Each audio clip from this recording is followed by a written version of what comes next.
Prophetically significant events in Europe are developing quickly. Herbert W. Armstrong forecast that the prophesied European empire mentioned in the books of Daniel and Revelation would emerge suddenly on the world scene. It will startle the world, he said. Recent political events indicate that this sudden emergence is about to take place. Are you watching what's happening in Europe?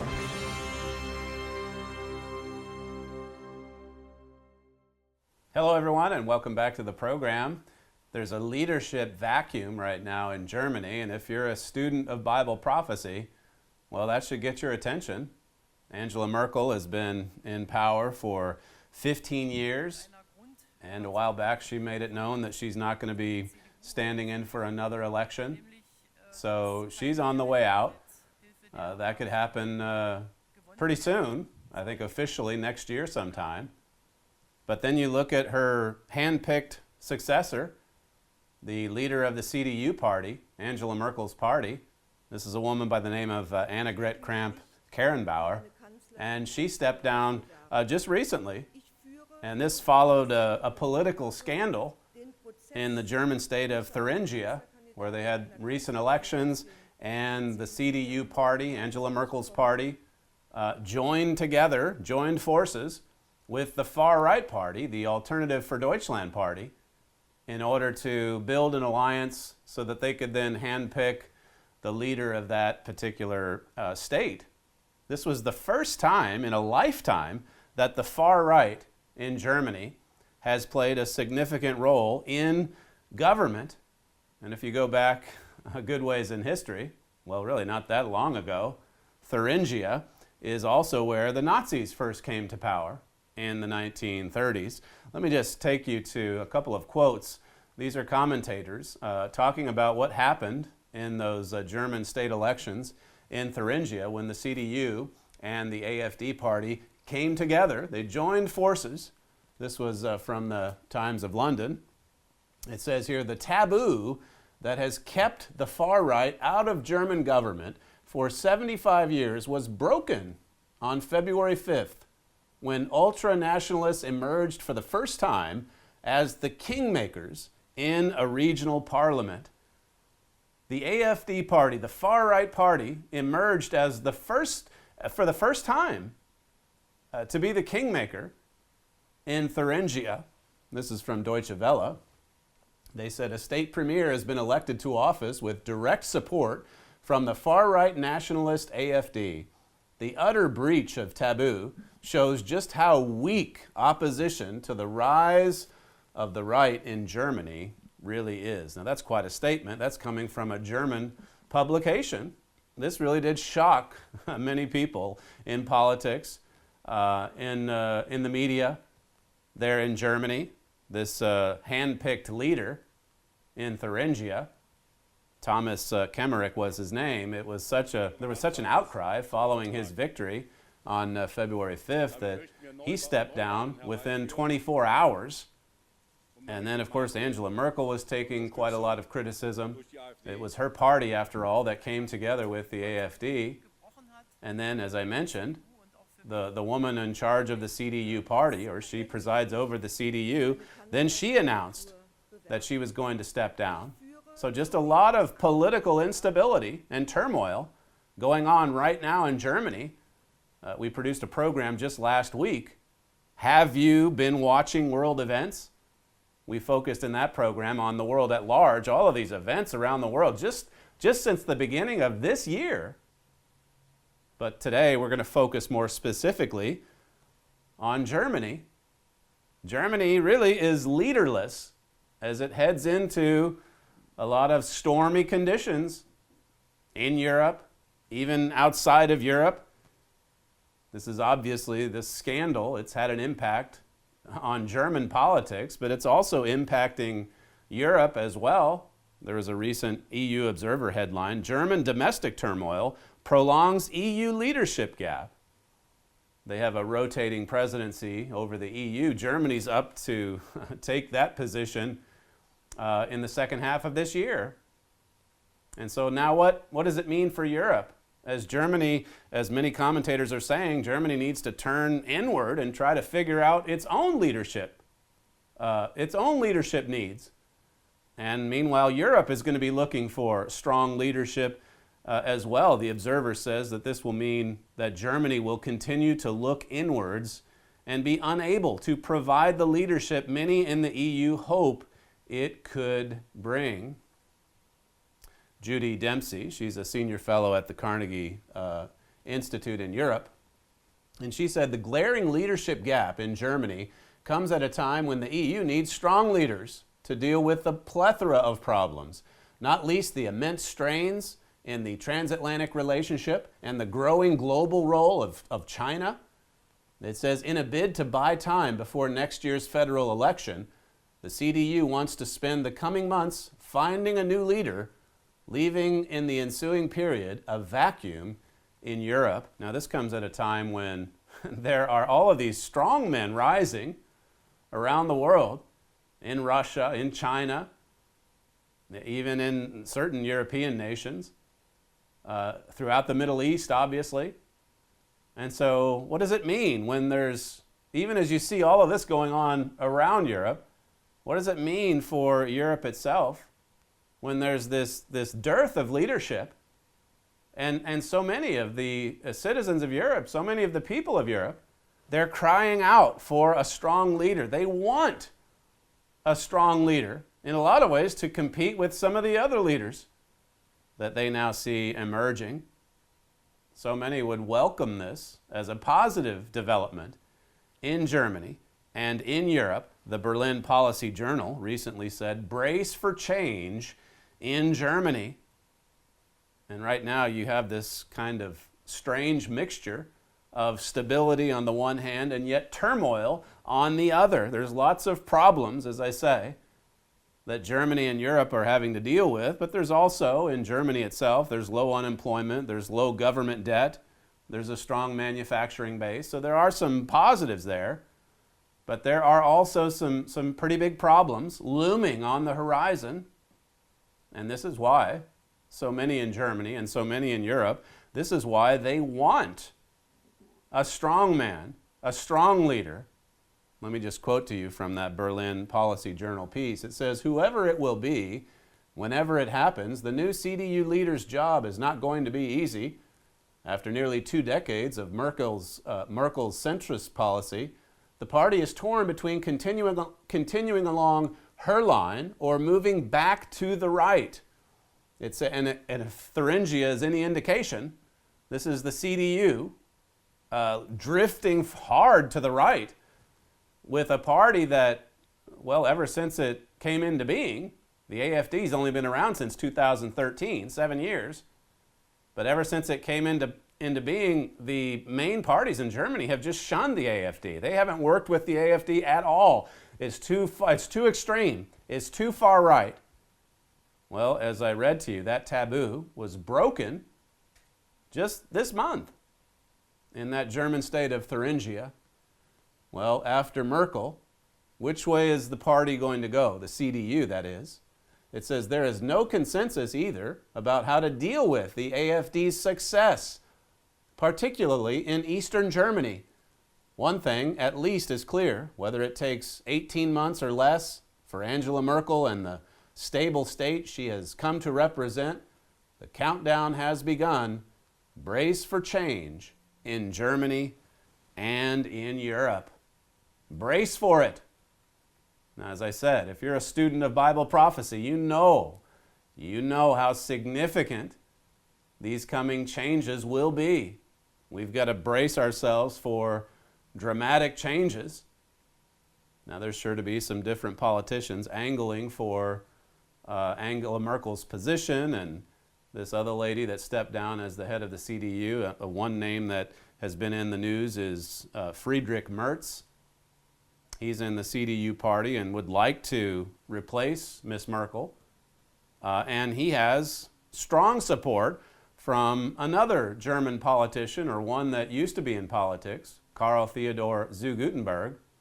And he's someone, if you've read the Trumpet Magazine, you see here just in the January issue earlier this year, he was on the front page or the cover of our magazine. This is an individual that we follow or have followed closely.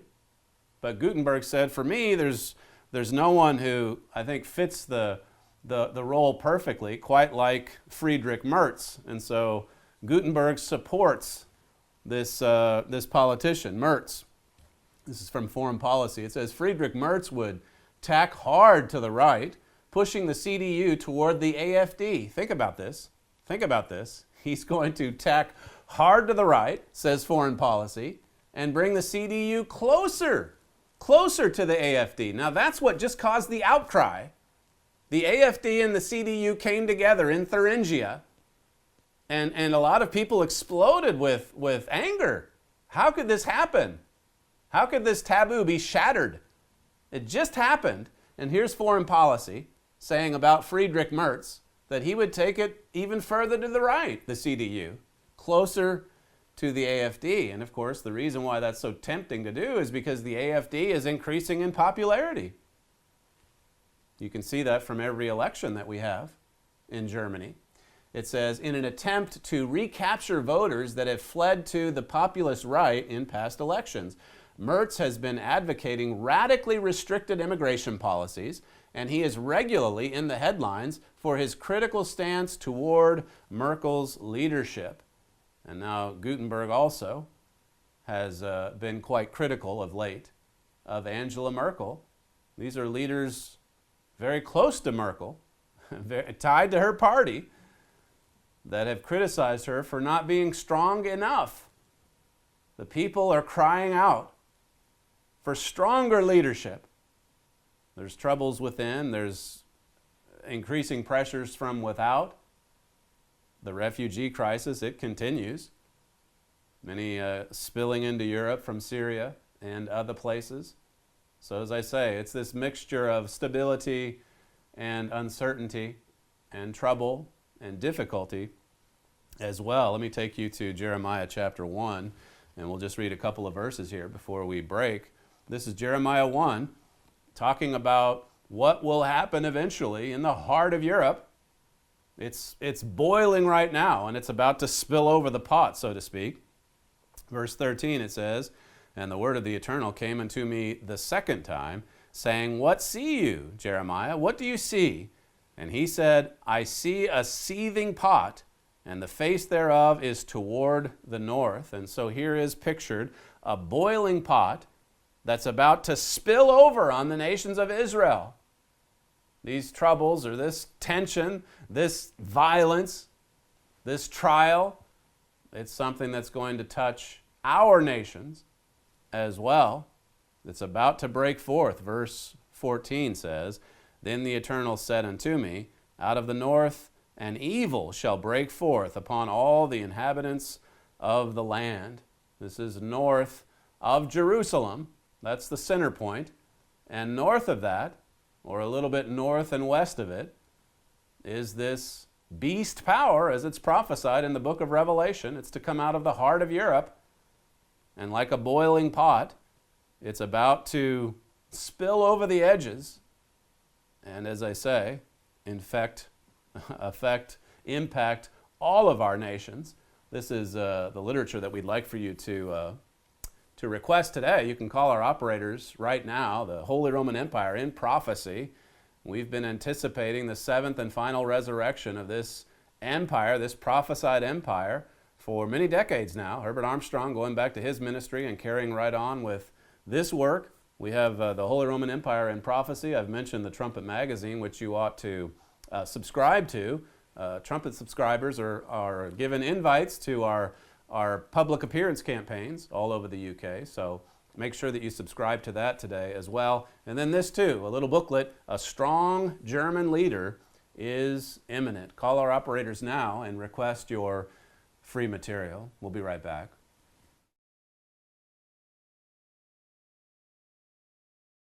In 1928, the Nazi Party came in 9th in a general election. They took in a little more than 2% of the electorate. So it was just a tiny little party then. But just a couple years later, it took in 18.3% of the vote. So it was gaining in popularity, and it was happening fast. And I think you can see some correlations today with the AfD party starting out in 2013, just taking in a couple of percentage points in general elections. And then now in some of these states, they're the second biggest party.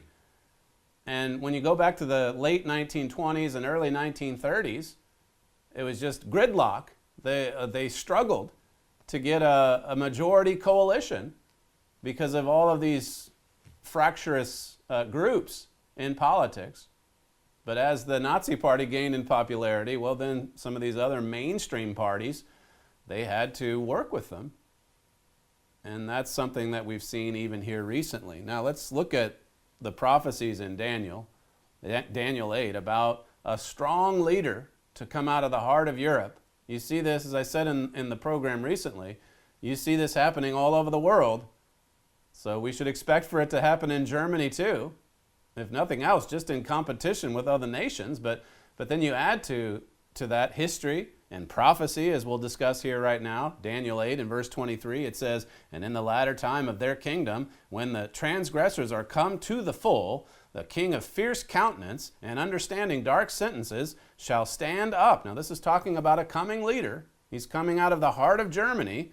And when you put this together with other prophecies, even right here in Daniel 11 talks about the king of the north rising at the time of the end. And we talked about that northern direction, that northwestern direction from Jerusalem in the first segment. So the king of the north, that's Daniel 11. And then it says here in chapter 8 that king of fierce countenance, he's going to understand dark sentences. He's going to stand up, a powerful king, to lead this northern conglomerate, this combine of nations. 10 kings, 10 kingdoms. As it says in Revelation 17, we'll just flip over to Daniel 11 here. Daniel 11 and verse 21, it says, "And in his estate shall stand up a vile person, to whom they shall not give the honor of the kingdom, but he shall come in peaceably and obtain the kingdom by flatteries." So it's not someone who's voted in, but he comes in and he obtains the kingdom by flatteries. He's a smooth talker. He's a charismatic leader, but a king of fierce countenance as well. This is from our January Trumpet Magazine. It says, "This prophesied leader may well exploit this frustration and confusion by rallying a coalition behind him and vaunting himself to power." This would take a lot of intelligence and calculation. It would require unusual skill to deceive people in high places with flattery. But the prophesied Daniel 8 man will do it magnificently. Yes, he's prophesied to do it. You wait for it. Watch for it.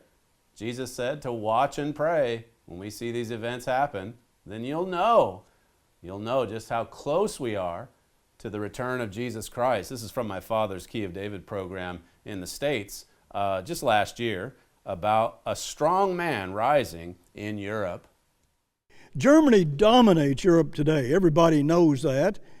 They are the powerhouse in Europe, and they're gaining more and more power. And this man that I'm talking about is rising on the world scene, and certainly has a lot of understanding of politics and is a brilliant man in so many ways. But there is a hidden power in Europe, and that all revolves around Germany. And soon they're going to lead, this man's going to lead 10 kingdoms on this earth to do some very devastating things. Now that's in Bible prophecy, Revelation 13 and 17, and also Daniel 2 and Daniel 7. We're talking about the strong man, the leader, here in Daniel 8, Daniel 11. Let's just take you through a few verses in Isaiah chapter 10. This is Isaiah 10. And verse 5, it says, "O Assyrian, the rod of my anger, and the staff in their hand is my indignation." So here is God talking about the Assyrian rod. He uses an Assyrian people a rod is a corrective device. And so God's going to use this corrective instrument to correct our nations, to teach our nations. Verse 6, It says, "And I will send him, this Assyrian Rod, against an hypocritical nation, and against the people of my wrath will I give him a charge, to take the spoil, and to take the prey, and to tread them down like the mire of the streets." And so God sends this rod of anger against a hypocritical nation, more than one actually, the nations of Israel. This is what it takes to turn the modern day Israelite people, to turn them back to God. Now, this is, as I've pointed out on recent programs, this is another reason why Herbert Armstrong always knew that this union between the European nations and Britain, that it would never work. Because Britain is prophesied to be on the receiving end of this corrective rod. So Herbert Armstrong knew that Britain would not be in that European Union. And now that's been fulfilled. That's already happened. And so we can look for events in Europe, even now that Britain's out, even now that Brexit has happened. You can expect events in the heart of Europe to accelerate and quickly. Here Brexit happens, and then the next week, practically, you have this political crisis, this scandal in Thuringia. And a lot of people in Germany just up in arms, as they should be. Here was a party that had been shunned ever since it came into being. And now you have the leading party in German politics reaching out to, joining forces with, that far-right party. That happened just recently. To finish here in Isaiah, verse 7, it says, "Howbeit he means not so, neither does his heart think so, but it is in his heart to destroy and cut off nations, not a few." He comes in with good intentions, it would seem. As I said earlier, a real smooth talker, very charismatic. But then, like Habakkuk 1 and verse 11 says, there's a mind change. And then when you think about the real spirit world, Satan and his demons have been cast down, Revelation 12. And so we're about to see a lot of things explode on the world scene. Listen to Mr. Armstrong. These are all prophecies that he talked about 50, 60, 70 years ago. And we've just continued on with that same work. Mr. Armstrong went right around the world to millions and millions of people. Many of you are familiar with what he said so many years ago. Here's one example from the 1960s.